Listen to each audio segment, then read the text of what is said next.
આજે આપણે ભીંડાનું શાક બનાવીને તૈયાર કરીશું, જે બિલકુલ ચીકણું પણ નહીં લાગે અને ખૂબ જ ટેસ્ટી એવું બની જાય અને ફટાફટ બનીને તૈયાર થઈ જાય છે. તો વિડીયો છેલ્લે સુધી ખાસ જોજો અને મારી ચેનલ ઉપર નવા હો તો ચેનલને સબસ્ક્રાઈબ જરૂરથી કરી દેજો. અને જો ફેસબુક ઉપરથી તમે જોઈ રહ્યા હોય તો મારા ફેસબુક પેજને ફોલો જરૂરથી કરજો. તો ચાલો બનાવીએ એકદમ સરસ ઓછા સમયમાં ભીંડાનું શાક. તો અહીંયા મેં ભીંડા છે એ પહેલેથી ધોઈ કપડાથી લૂછી અને આ રીતે નાના નાના ટુકડામાં સમારી લીધા છે. તો જ્યારે પણ ભીંડાનું શાક બનાવતા હોય તો બેચલર હોય તો એને ડર રહે કે ચીકણું થશે, પણ તો આ મેથડથી તમે બનાવશો ને ગમે ત્યારે શાક, કોઈ દિવસ શાક તમારું ચીકણું નહીં બને. હવે શાક બનાવવા માટે અહીંયા મેં તેલ નાખ્યું છે 2 મોટી ચમચી ભરીને. તેલ ગરમ થાય એટલે આપણે એની અંદર જીરું નાખી દઈશું. જીરું નાખ્યા પછી જીરું ચટકવા લાગે એટલે આપણે હિંગ નાખી અને આદુની મેં અહીંયા છીણેલું આદું નાખ્યું છે. તમે લસણની પેસ્ટ પણ અહીંયા નાખી શકો છો. આદું નાખી અને ભીંડા સમારેલા નાખી દીધા છે. હવે તેલમાં આપણે ભીંડાને સાતળવાના છે.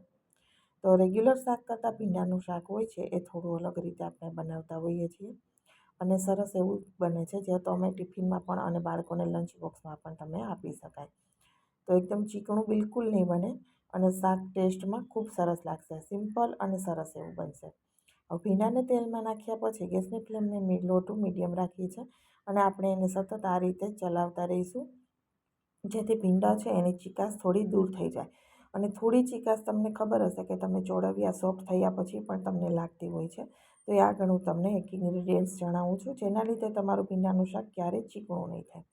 હવે ભીંડો આ રીતે તેલમાં સતળાઈ જાય, થોડો સોફ્ટ થઈ જાય પછી આપણે એની અંદર મસાલા કરીશું.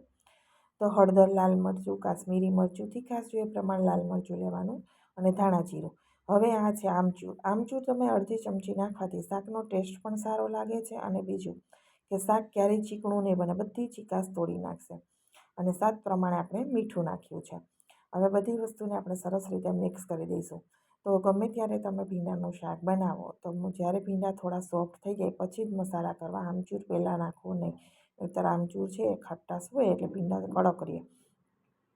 એટલે જ્યારે ભીંડો સરસ એવો સોફ્ટ થઈ જાય પછી તમારે આ રીતે મસાલા કરવા. અને અત્યારે જો સૂકું શાક તમને પસંદ હોય તો તમે જોઈ શકો છો આ શાક તમારું તૈયાર થઈ ગયું છે.